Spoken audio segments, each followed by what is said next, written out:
अच्छा जी, अस्सलाम वालेकुम। तो आज हमारा लेक्चर नंबर 41, लेक्चर नंबर 41 है, हमारे पास क्या डायोड टॉपिक का नाम है हमारा डायोड है। हम लेक्चर नंबर 31 से पढ़ते हुए आ रहे हैं।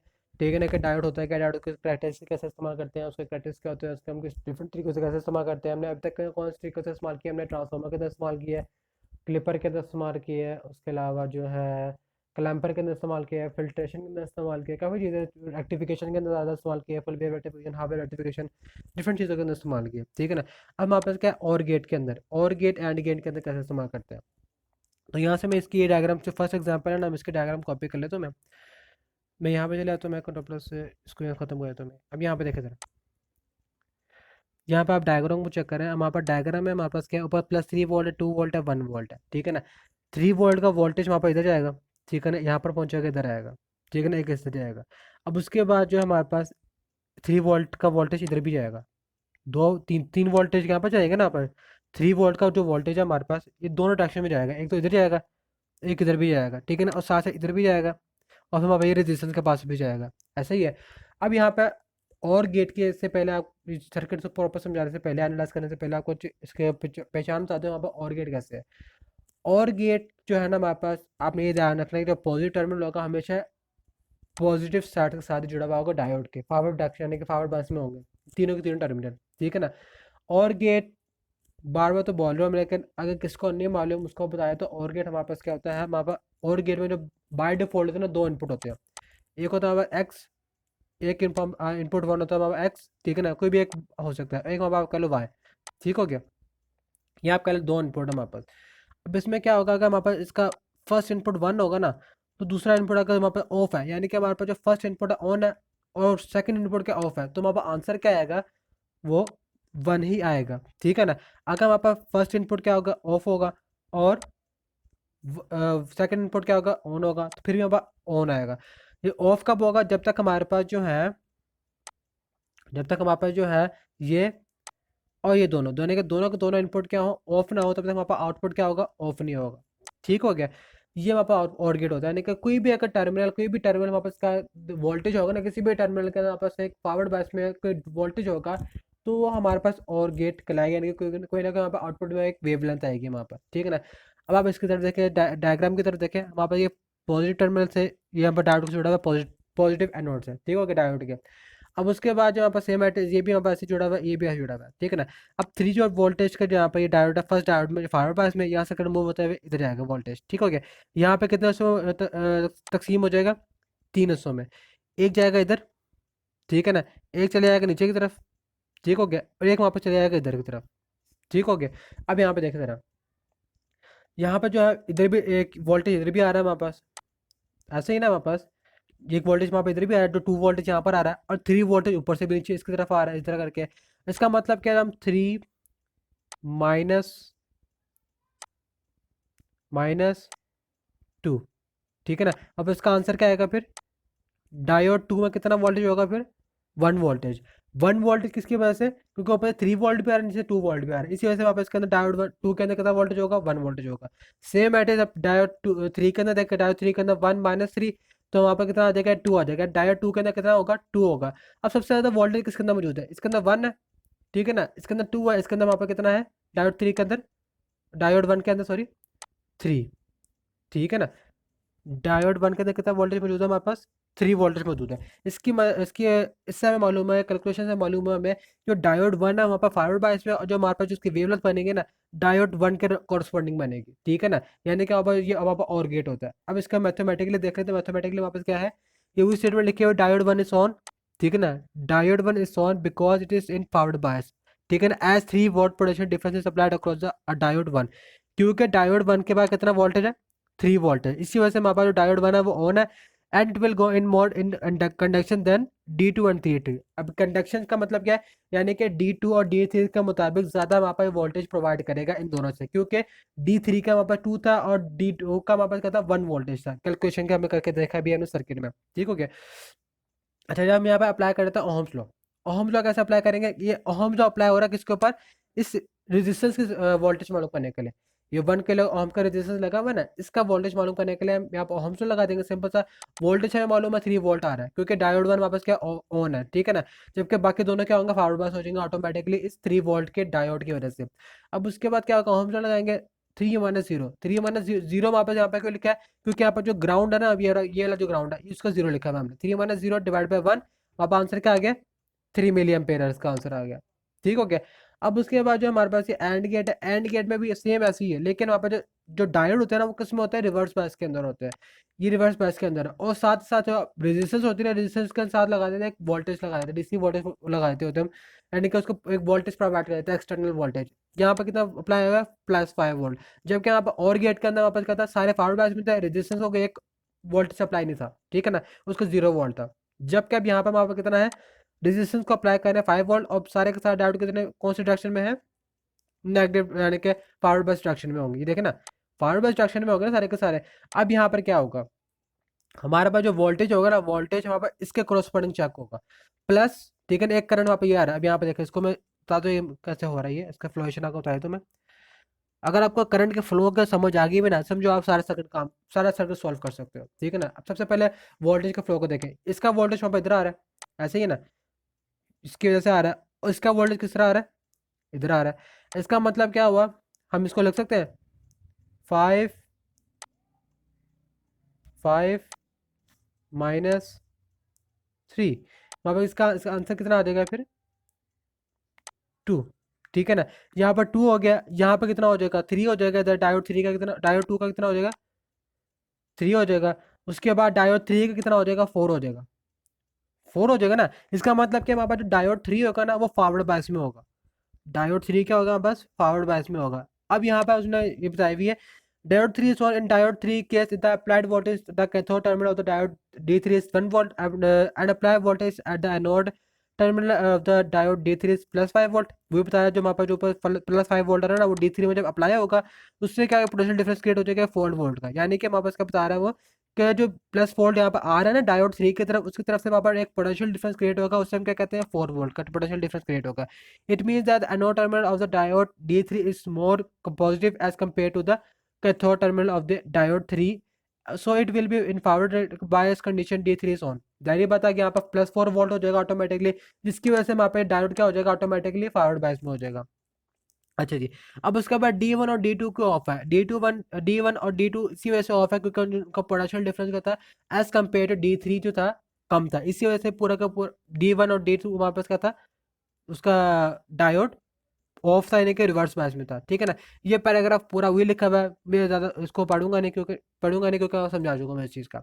अच्छा जी। अब उसके बाद वापस क्या है, ये वहाँ पर वो बताया हुआ है कि अब रेजिस्टेंस के अंदर वोल्टेज कितना होगा? रेजिस्टेंस, जहाँ पर रेजिस्टेंस लगी हुई है ना, ये वाली, इसके अंदर वोल्टेज कितना होगा, ठीक है ना।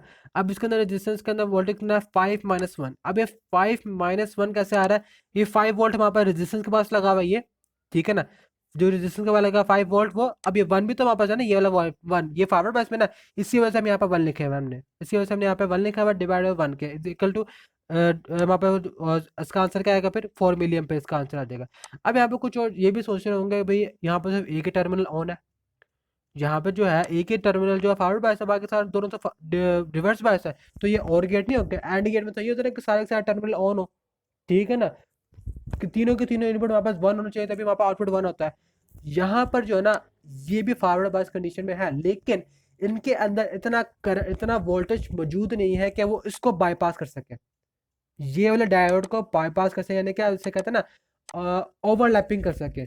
जबकि डायोड 3 जो है ना, इसके बाद इतना पोटेंशियल मौजूद है कि वो डायोड 2 और डायोड 1 के वोल्टेज को क्या कर रहा है? ओवरलैप कर रहा है, और अपने दोनों से आगे निकल रहा है, ठीक है ना। इसी वजह से हम इसको कंसीडर करेंगे D3 का जो डायोड है फॉरवर्ड बायस में, और इनके पास इतना करंट मौजूद नहीं है, था वोल्टेज मौजूद नहीं है, जिसकी वजह से ये ओवरकम कर सके, यानी कि ओवरलैपिंग कर सके, या फिर आगे निकल सके D3 के डायोड के वोल्टेज की वजह से। इसी वजह से हमने इनको कंसिडर कर दिया हुआ है D1 और D2 को कंसिडर करके हमने क्या किया? ये रिवर्स बायस में, कि इसके अंदर इतने अंदर कुव्वत, जैसे कहते हैं ना, ताकत नहीं है, ठीक है, कि वो D3 के मुकाबले में आगे निकल सके। जबकि D3 का जो वोल्टेज है वो ज़्यादा है एज कम्पेयर टू D1 और D2, इसी वजह से हमने दोनों को क्या कर दिया? हमने रिवर्स बायस कर दिया वैसी वजह से, ठीक हो गया। ये सीन है इसके अंदर। अब अगला हमारे पास है वोल्टेज मल्टीप्लायर। वोल्टेज मल्टीप्लायर का मतलब क्या है? पावर डिस्ट्रीब्यूशन उतनी ही रहना, लेकिन उसकी वेवलेंथ इंक्रीज कर देना। मिसाल के तौर पर, अब हमारे पास यहाँ पर, अगर आपको उसकी वेवलेंथ यहाँ पे दिखाई, शायद यहाँ पर बनी हुई हो, हाँ, अब यहाँ पे देखो ये बनी हुई। अगर वहाँ पे यहाँ +VM है ना, ये वाला +VM, तो हमारे पास जो ये सर्किट क्या इंक्रीज कर देगा? +2 VM कर देगा, यानी कि अगर वीएम होगा तो उसका ग्राफ कितना हो जाएगा ऊपर, 2 वीएम का ग्राफ बन जाएगा ये, ठीक है ना। इसका काम वही होता है, लेकिन पावर डिस्ट्रीब्यूशन उतनी ही रहती है, उतनी ही रहती है, ठीक हो गया। अच्छा जी, अब इसके बाद वापस क्या है, voltage multiply. Voltage multiply circuit that prove on that provide a DC output which is multiply of the peak input voltage। वही बता रहा है, जो हमारे पास जो पीक वैल्यू होता है सिर्फ वो सिर्फ उसी को मल्टीप्लाई करता है, यानी कि मल्टीप्लाई 2 लगा देता है उसके साथ, ठीक है ना। अगर मेरे साथ 1 हो गया ना वोल्टेज, अगर हमारे पास क्या होगा 1 होगा वोल्टेज, तो उसका आउटपुट कितना आएगा, 2 आएगा। अगर 2 होगा तो 4 आएगा, अगर 4 होगा तो 8 आएगा, 8 होगा 16 आएगा, ठीक हो गया। इस तरह करके आपका, इस तरह करके वहाँ पे वोल्टेज मल्टीप्लाई सर्किट काम करता है। अब इसके फॉर एग्जांपल अब voltage double provider a DC output voltage that twice at the peak output voltage and so on. वहाँ पे इसमें डबलर भी होता है, ट्रिपलर भी होता है, क्वार्टर भी होता है, डिपेंड करता है वहाँ पर कितना आउटपुट का वेवलेंथ आ रही है वहाँ पर, ये वो चीज़ है। अब उसके बाद क्या, wild voltage multiplier provide an output voltage that is much greater than the peak output input voltage. वही बताना चाह रहे हैं, बार बार वही चीज़ बता रहे हैं कि जो वहाँ पर जो इनपुट वोल्टेज है ना, उसका जो आउटपुट वोल्टेज होगा उसके दुगना होगा, ठीक है ना, मल्टीप्लाई करके दुगना हो जाएगा। अब इसके बाद क्या, they are not power generator. Power generator का मतलब क्या है कि ये उसकी जो, जिसे कहते हैं ना फोर्स, जैसे आप कहते हैं पावर डिस्ट्रीब्यूशन, पावर का मौजूद होना, कि उसको जो है ना इंक्रीज नहीं करता है, कांस्टेंट में ही रहता है। जो उसके इनपुट वैल्यू में होगी वही उसके आउटपुट वैल्यू होगी, लेकिन इससे वो उसे मल्टीप्लाई करता है क्या, वोल्टेज को, और कुछ नहीं, ठीक है ना। One voltage multiply increase the peak input voltage bye given factor, the current is decrease by approximate the same factor. ये बहुत इंपॉर्टेंट लाइन है, इसमें हमारे पास क्या बताया हुआ है, ये हमारे पास क्या काम क्या करता है, मिसाल के तौर पर हमारे पास वोल्टेज जो है ना वीएम है, और हमारे पास जो है ना करंट के मकदार के आईएम है।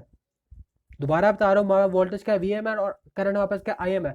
अगर हमारे पास इसके अंदर 2 वीएम हो जाएगा ना, इसका आउटपुट क्या आएगा 2 वीएम, तो हमारे पास जो इसका करंट होगा ना वो डिक्रीज हो जाएगा, यानी कि -2 का हो जाएगा, ठीक है ना। हम क्या कर देंगे, IM-2 करंट डिक्रीज हो जाएगा और वोल्टेज का हो जाएगा डबल हो जाएगा, 2 वीएम हो जाएगा। यानी कि जब वोल्टेज वहाँ पर इंक्रीज हो रहा है तो वहाँ पर करंट क्या हो जाएगा, ऑटोमेटिकली डिक्रीज हो जाएगा, यानी कि जो उसकी जो थोड़ी बहुत ताकत होगी करंट की, वो किस में चली आएगी, वोल्टेज के अंदर, जिसकी वजह से वहाँ पर वोल्टेज की वेवलेंथ क्या हो जाएगी, ऑटोमेटिकली इंक्रीज कर जाएगी। ये सर्किट वो वाला काम करता है। अब यहाँ पर सर्किट की तरफ देखें, हमारे पास क्या हाफ वोल्टेज डबलर, ये डबलर के लिए काम करता है। ये जो वोल्टेज है ना, ये वोल्टेज हमारे पास का एक वोल्टेज डबलर है, वहाँ पर ट्रिपलर भी होता है, उसके बाद क्वाड्रलर भी होता है, डिफरेंट वहाँ पर डायोड के ऊपर डिपेंड करता है कितने डायोड्स लगे हैं हमारे पास। अब यहाँ पर देखें जरा, यहाँ पर हमारे पास कितने डायोड लगे हुए हैं, 2 डायोड्स लगे हुए हैं, और कितने कैपेसिटर लगे हुए हैं, 2 कैपेसिटर लगे हुए हैं, ठीक हो गया। इसको मैं ऐसा करता हूँ, कॉपी कर लेता हूँ मैं, कंट्रोल प्लस से कंट्रोल प्लस। अब यहाँ पर इस डायग्राम को देखें, ठीक है ना। अब इस डायग्राम में हमारे पास क्या है, ये एक एसी वोल्टेज लगा है हमारे पास, ठीक है ना। हमारे पास करंट सबसे पहले आपको चेक करना है किस तरह, फॉरवर्ड बायस में। हमारे पास ये डायोड D1 हमारे पास ऑन का बोल रहा है, जहाँ पर इसका नेगेटिव में यहाँ शुरू होगा ये, ठीक है ना, यहाँ से शुरू हो गया। अब उसके बाद जो हमारे पास इधर जाएगा, इसका मतलब क्या, जो हमारे पास C1 है ना, C1 ऑटोमेटिकली क्या होगा, चार्ज होना शुरू हो जाएगा। C1 कैपेसिटेंस जो है ना हमारे पास क्या हो जाएगा, चार्ज होना शुरू हो जाएगा, ठीक है। किसकी वजह से, इस D1 की वजह से, क्योंकि ये फॉरवर्ड बायस में। अब उसके बाद क्या होगा, जब हमारे पास जो है ये फॉरवर्ड बायस में हो जाएगा, और ये हमारे पास क्या हो जाएगा, सॉरी, ये हमारे पास क्या हो जाएगा, रिवर्स बायस में हो जाएगा सेकंड केस में, और ये हमारे पास फॉरवर्ड बायस में हो जाएगा। उस टाइम पे हमारे पास कौन सा कैपेसिटर इंक्रीज होगा, स्टोरिंग में होगा, ये वाला कैपेसिटर को स्टोरिंग में होगा।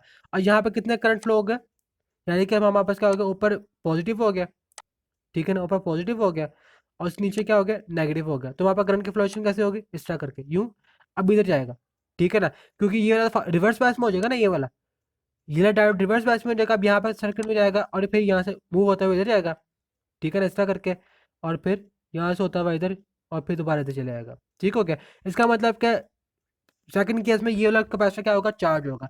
जब ये वाला कैपेसिटर चार्ज होगा और ये वाला कैपेसिटर चार्ज होगा ना, इसका मतलब कि यहाँ पर वीएम हो जाएगा, ठीक है ना, इधर भी वीएम हो जाएगा। और फिर क्योंकि इधर वीएम क्यों होगा, क्योंकि ये इसके सीरीज में लगा हुआ है इस वोल्टेज के। अब मिसाल को तो इधर क्या है, वी है, ठीक है ना।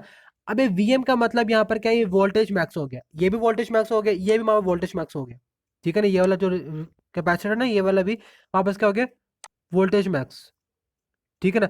अब यहाँ पर क्या होगा, मिसाल को तो अब ये भी वोल्टेज मैक्स है, ये मैक्स, दोनों चार्ज हो गए हैं। अब जब यहाँ पर इधर से होता हुआ इधर जाएगा ना, दोबारा से इधर आएगा, ठीक है ना। तो इधर का जो आउटपुट होगा ना, वो किस तरह आएगा हमारे पास, इधर का आउटपुट हमारे पास होगा ये वाला वीएम प्लस ये वाला वीएम, यानी कि हमारे पास जो आर वीएल होगा ना, टोटल वोल्टेज, यानी कि लोड वोल्टेज किसके बराबर हो जाएगा, इसके बराबर हो जाएगा, is equal to V M plus V M, ठीक है ना। तो टोटल वोल्टेज कितना हो गया वापस ये, कितना हो गया ये वापस ये, 2 वी एम, ठीक है ना। यहाँ पे कितना वोल्टेज होगा टोटल ये, 2 वी एम का। अब यहाँ पे देखे जरा, वहाँ पे इसका आउटपुट कितना आ रहा है, 2 वी एम, वहाँ पे इनपुट कितना था, वी एम, यानी खाली एक वोल्टेज था, सिंगल वोल्टेज था। अब आउटपुट वहाँ पे कितना आ रहा है, 2 वी एम, यानी कि उसका दुगना वोल्टेज आ रहा है। ये होता है हमारे पास वोल्टेज मल्टीप्लायर, ठीक हो गया। अब यहाँ पर सब चीज़ें वही लिखी है जो मैंने आपको बताया ना, जो भी आपको मैंने अभी बताया वो सारा वो यहाँ पर पैराग्राफ में लिखा हुआ है, ठीक हो गया। अब उसके बाद जो हमारे पास है half wave voltage doubler, half wave voltage doubler हमारे पास ये होता है नहीं कि जो हमारे पास जिसे कहते हैं ना पॉजिटिव हाफ वेव को मल्टीप्लाई कर देना, नेगेटिव हाफ वेव को मल्टीप्लाई कर देना, ये वो चीज़ है, ठीक हो गया। हमारे पास सेम ऐसे इसमें हमारे पास क्या है, शुरू में एक रेजिस्टेंस कैपेसिटर इस तरह करके लगा हुआ है, ठीक है ना। डायोड का मुंह इस तरफ हो गया, एक डायोड का मुंह इस तरफ हो गया, ठीक है ना। अब उसके बाद वहाँ पे ये इस तरह करके वहाँ पे एक कैपेसिटर इधर लगा हुआ है, ठीक हो गया। अब उसके बाद वही सब चीज़ें वही है वहाँ पर, आप इसको केवीएल इक्वेशन से इस्तेमाल कर लेते हैं, क्योंकि हमें ऊपर वाला सर्किट समझ लिया ना। हम डायरेक्ट इसको ये सर्किट को इस्तेमाल करते हैं हम केवीएल इक्वेशन से। केवीएल इक्वेशन में वहाँ पर कैसे होगा, -VC1 -VIN, ये वहाँ पर वोल्टेज आउटपुट को सबसे देख रहे हैं हम। जो वहाँ पर वोल्टेज आउटपुट है ये वाला वोल्टेज आउटपुट किसके बराबर होगा, -VC, ठीक है ना, -VM, ये वाला VM, ये वाला यानी कि जो इनपुट वोल्टेज है वहाँ पर इसके बराबर होगा ना केवीएल इक्वेशन के मुताबिक, ठीक है ना। इसके बराबर हो गया। हमने क्या मालूम करना है, VC मालूम करना है हमने, VC हमें मालूम है, VC1 किसके बराबर हो गया, VMax से। जरिए बात है, एक मतलब चार्ज हो जाएगा तो उसके अंदर वोल्टेज कितना होगा, Vmax होगा, ठीक है ना। तो यहाँ पर वोल्टेज आउटपुट हमें कितना दिया हुआ है, -2V। -2V कैसे मालूम हुआ, इसकी वजह से, क्योंकि यहाँ पर डायोड की डायरेक्शन उल्टी लगी हुई है ना यहाँ पर, और ये नेगेटिव डायरेक्शन से वहाँ पर इसका बन रहा है ग्राफ बन रहा है इसकी वजह से। इसी वजह से हमारे पास जो इसका वोल्टेज होगा ना वो किस तरह मूव करेगा, -2V, यानी कि जो वहाँ पर जो नेगेटिव साइकिल होगा ना, नेगेटिव साइकिल होगा, यानी कि अगर आपका पेन बताओ ना कौन साइकिल की बात करूँ मैं, ये ले साइकिल की बात करूँ मैं, यानी कि वहाँ पे अगर वहाँ पर ग्राफ ये है ना, ठीक है ना, इसका जो ग्राफ होगा ना ऊपर का सेम रहेगा, ठीक है ना। जबकि हमारे पास जो नीचे का ग्राफ होगा वो मल्टीप्लाई हो जाएगा, 2 VM हो जाएगा, -2 VM हो जाएगा, ठीक है ना। वहाँ पर क्या हो जाएगा ये, -2 VM हो जाएगा, एक्स्ट्रा करके एक लंबा सा ग्राफ बन जाएगा एक्स्ट्रा करके, ठीक है ना। इस तरह का ग्राफ बन जाएगा एक ये वाला। इसके वोल्टेज कम होगा, इसका वोल्टेज ज़्यादा होगा, क्यों, क्योंकि इसका हमारे पास क्या है, -2V, ठीक हो गया, ठीक है।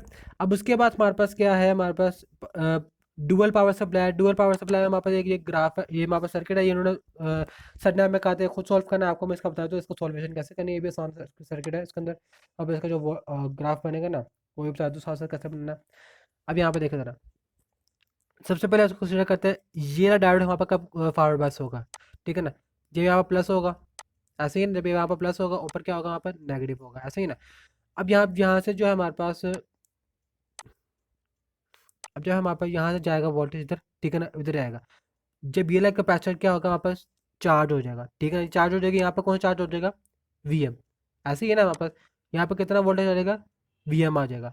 अब उसके बाद जो है हमारे पास जब दोबारा आ जाए, अब यहाँ पर क्या हो जाएगा, माइनस हो जाएगा, और इधर क्या हो जाएगा, प्लस हो जाएगा। उस टाइम पे क्या होगा, उस टाइम पे वहाँ पर वोल्टेज ऐसे मूव करेगा, यहाँ से यूँ, और फिर एक मिनट, यहाँ से मूव करता हुआ इधर जाएगा, ये फॉरवर्ड बायस में है, ठीक है ना। इन दोनों को चार्ज करेगा, इन दोनों को चार्ज करेगा, उसके साथ साथ जब यहाँ पर जाएगा इधर यूँ, और फिर यहाँ से जाएगा, ठीक हो गया। यहाँ से नहीं जाएगा क्योंकि यहाँ से गुजर चुका है, तो आप यहाँ पर रुक जाएगा, और फिर इधर से जाएगा, इस तरह करके फिर दोबारा से यहाँ पे पूरा सर्किट कंप्लीट हो जाएगा इस तरह करके।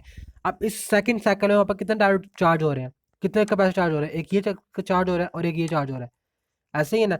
अब यहाँ पर जो है हमारे पास 2 VM आ रहे होंगे, कैसे, क्योंकि एक ये VM ये है और एक VM ये आ रहा है, यानी कि यहाँ पर जो ये ब्लू वाला सर्किट है ना, ब्लू वाली लाइन है, हमारे पास यहाँ पर दो वोल्टेज आ रहे हैं, एक कैपेसिटर का VM, ठीक है ना, एक हमारे पास कौन सा आ रहा है, कैपेसिटर का VM, और उसके बाद जो है हमारे पास किसका आ रहा है, हमारे पास वोल्टेज इनपुट का V, ठीक है ना, V। तो टोटल वहाँ पर कितना होगा ये, कितना हो गया ये हमारे पास, 2 VM नहीं हो गया वापस ये, 2 VM नहीं हो गया वापस से, 2 VM होगा ना। इसका मतलब कि जो C2 और C4 है ना हमारे पास, उनके अंदर वोल्टेज कितना होगा, 2V का हो जाएगा, ठीक हो गया। अब इसके पैरेलल में वापस क्या लगा हुआ है, एक और डायोड लगा हुआ है, ये वाला, ये वहाँ पर कैपेसिटर लगा हुआ है। अब ये जो कैपेसिटर ना बेसिकली यहाँ पर काम कर रहा है फिल्ट्रेशन का। फिल्ट्रेशन का कैसे, मीन्स इसका वोल्टेज, इसको मैं ऐसा करता हूँ, कलर को कर दूँ मैं ताकि आपको समझ आ जाए, इसका वोल्टेज और इसका वोल्टेज कंबाइन करके स्टोर करेगा, इन दोनों का वोल्टेज क्या करेगा, आपस में स्टोर कर लेंगे, 4 वीएम हो जाएगा।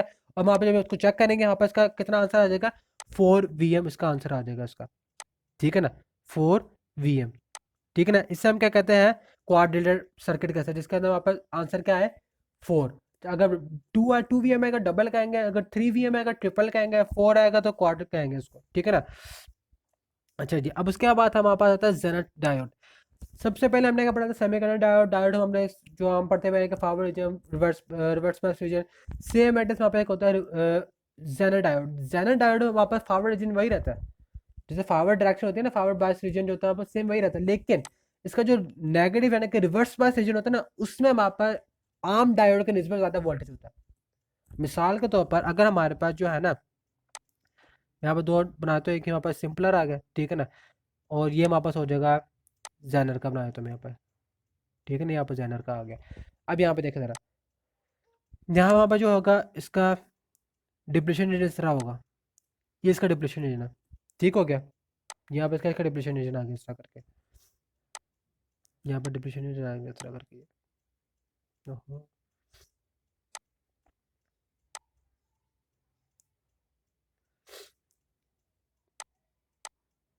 एक मिनट। अच्छा जी, वहाँ पर भी जगह भरी हुई है अभी, ठीक है ना, इधर से, ठीक है, यहाँ पर इसका डिप्रेशन रीजन आ गया।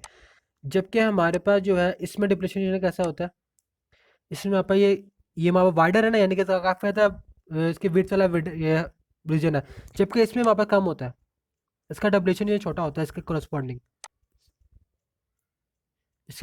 वहाँ पर डिप्रेशन रीजन है इसका छोटा होता है, इस तरह करके होता है, ठीक है ना, इस तरह करके वहाँ पर इसका डिप्रेशन रीजन वापस, ठीक है ना, इस तरह करके। अब जो यहाँ पे ये हमारे पास क्या है, सिंपल है, यहाँ पे ऐसे लिख देता हूँ मैं, ये हमारे पास क्या है, जेड जेनर है, ये हमारे पास क्या है, पी है, ये हमारे पास क्या है, एन है। डायोड वही है हमारे पास, डायोड हमारे पास क्या है, वही ही है, लेकिन करेक्टरिस्टिक थोड़ा बहुत डिफरेंट है, थोड़ी बहुत, ज़्यादा भी नहीं, तो ऐसे कहते हैं थोड़ी बहुत से बस, रिवर्स बायस का डिफरेंट है और कुछ भी नहीं है। यानी कि हमारे पास जो फॉरवर्ड बायस रीजन होगा ना, दोनों का फॉरवर्ड बायस रीजन, दोनों का सेम ग्राफ होगा, यानी कि इस तरह करके जा रहा होगा, इस तरह करके जो नी वोल्टेज होता है उसे कहते हैं। ये आप ऐसा करते हो, इसका ग्राफ बनाता हूँ मैं, ये, ठीक है ना, ये वहाँ पर जो इसका नी वोल्टेज होता है ना, ये वाला वोल्टेज इसी तरह करके होगा जो बन रहा होता है इस तरह करके, जबकि फॉरवर्ड बायस में, रिवर्स बायस में वापस क्या होगा, दोनों का चेंज होगा, इसका जो वोल्टेज होगा ना, या इस तरह करके फुल एक तो चला जाता है इस तरह करके, ठीक है ना, इस तरह करके वहाँ पे बन जाता है फुल टू फुल, ये देखो इस टाइप का बन जाता है वहाँ पर ये, ठीक है ना। इसे हम कहते हैं जेनर डायोड, जिसमें हमारे जो फॉरवर्ड बायस रीजन होता है ना, उसमें हमारे पास वोल्टेज की तादाद ज़्यादा होती है as compare to normal diode, ठीक हो गया, यहाँ पर डिफ्रेंशिएट भी हो गया इसका। अब उसके बाद ग्राफ में चेक करें, ग्राफ में हमारे पास क्या है, हमारे पास होता है वीजेड, ठीक है ना, वीजेड के हमारे पास क्या होता है, ब्रेक पॉइंट रीजन, जो रिवर्स बायस में होता है। अब यहाँ पर जो हमारे पास एक ये वाला पॉइंट है, ये वाला वो पॉइंट है क्यू, ऑपरेशनल पॉइंट है, जहाँ से हमारे पास वोल्टेज जो है ज़्यादा इंक्रीज होना शुरू हो जाता है। एक फॉरवर्ड बायस में पढ़ा था ना हमने ऑपरेशनल पॉइंट, ठीक है ना, सेम है, तो यहाँ पे एक वाला पॉइंट है जहाँ पे हमारे पास जो वोल्टेज की तादाद जो है ना ऑटोमेटिकली इंक्रीज करना, करंट की तादाद इंक्रीज करना शुरू हो जाती है, ठीक हो गया। अब यहाँ पे देखा ना, ये स्लोप 1/r सेम वही है जैसे फॉरवर्ड बायस में था ना, उसमें नॉर्मल डायोड में और ये वाले डायोड में सेम है, 1/r, ठीक है ना, क्यू पॉइंट और डेल्टा वी, डेल्टा आई, ठीक है ना, ये वी जेड पॉइंट और वी जेड नॉट, ये आप ग्राफ में वही बताया जो पहले वाले ग्राफ में था, ठीक है।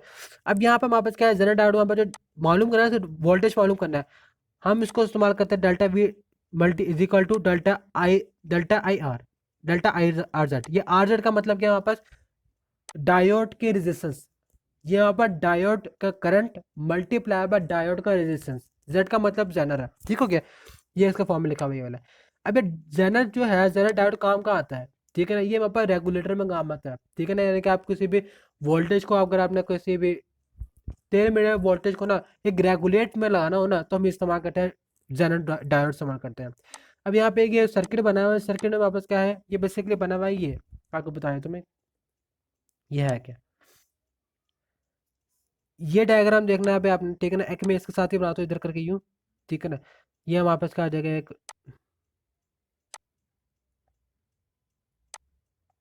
ठीक है ना, ये डायोड हो जाएगा ऐसा करके।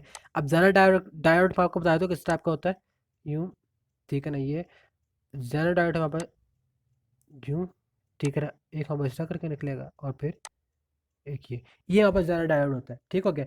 यहाँ पर पॉजिटिव अप्लाई करते हैं, ठीक है ना, क्योंकि यहाँ पर इसको रिवर्स पैच में काम करना होता है, हम यहाँ पर डीसी वोल्टेज इस्तेमाल करते होते हैं ताकि हमारे पास एक कांस्टेंट वे में करंट वापस से करके आता है, और ये वहाँ पर रिवर्स पैच में है, ठीक हो गया।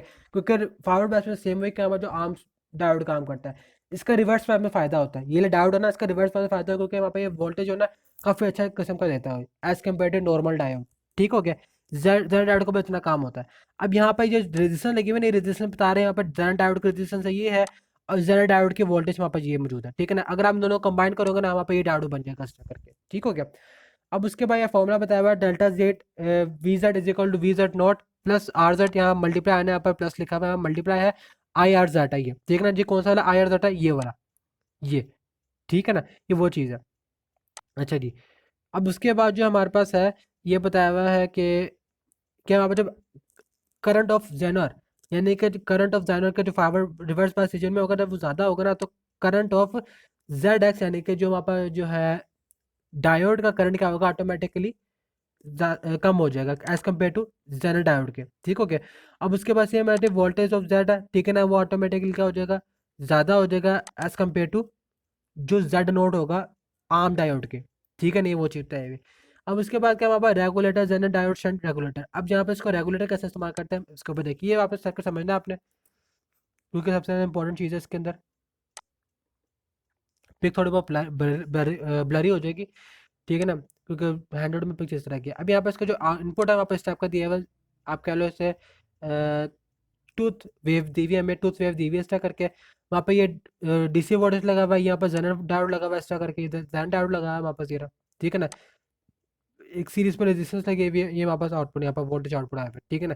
अब ये वोल्टेज आउटपुट यहाँ पे कैसा बना हुआ है, हमारे पास जो ये चल रहा है ना इस तरह करके चल रहा है, ये देखना वोल्ट वहाँ पर करंट से मूव कर रहा है। इसका मतलब यहाँ पर डायोड है वो कौन से रीजन में, रिवर्स पास रीजन में, रिवर्स पास रीजन में होगा, तो वहाँ पर वोल्टेज का होगा एक रेगुलेट में होगा, एक कॉन्स्टेंट वे में होगा, इसी वजह से वहाँ पे इसकी जो वेव फॉर्म होगी ना इस टाइप की बन जाएगी, और इस सर्किट के अंदर कुछ भी नहीं है, ठीक है ना, ये इसका टाइप की हो रही है। अब यहाँ पे देखें, ये इनपुट है, ये आउटपुट है, आपके सामने कितना रेगुलेट हो गया, किस वजह से हो गया, इस डायोड से डायोड की वजह से हो गया, क्योंकि वहाँ पर जो डायोड है ना इसका जो वोल्टेज होता है ना वो ऑटोमेटिकली क्या होता है, कॉन्स्टेंट वे में चलता है, ठीक है ना। अब ये हमारे पास का फॉर्मूला लाइन रेगुलेशन और लोड रेगुलेशन। लाइन रेगुलेशन क्या होता है हमारे पास, delta V A naught divided by delta V S, यानी कि जो हमारे पास सोर्स का वोल्टेज, ठीक है, डिवाइड होगा किससे, जो वहाँ पर जो वहाँ पर डेल्टा वी नोट का मतलब क्या, जो जेनर डायोड के अंदर मौजूद है। अब लोड लोड रेगुलेशन का मतलब है ये जो डायोड का वहाँ पर लोड लगा हुआ है इधर, जिधर रेजिस्टेंस लगा हुआ है उसे हम कहते हैं लोड रेजिस्टेंस का इसलिए कहेंगे delta we note divided by delta V L. ये बस ये सर्किट इतना ही था, ठीक है ना। आगे जो कैलकुलेशन होगी वो हमारे पास लेक्चर 42 में, ठीक है ना, भैया यहाँ पे इसका ओवरव्यू बताया हुआ जेनर डायोड का, ठीक है ना। आई होप आपको समझ आएगा सारा लेक्चर, ठीक है ना। अगर आपको वीडियो अच्छी लगी हो तो लाइक सब्सक्राइब और लाजमी शेयर कर दीजिएगा। अगर कुछ सवाल हो तो आप मुझे कमेंट सेक्शन में मुझे ईमेल कर दीजिएगा, ठीक है। ओके, अल्लाह हाफिज़।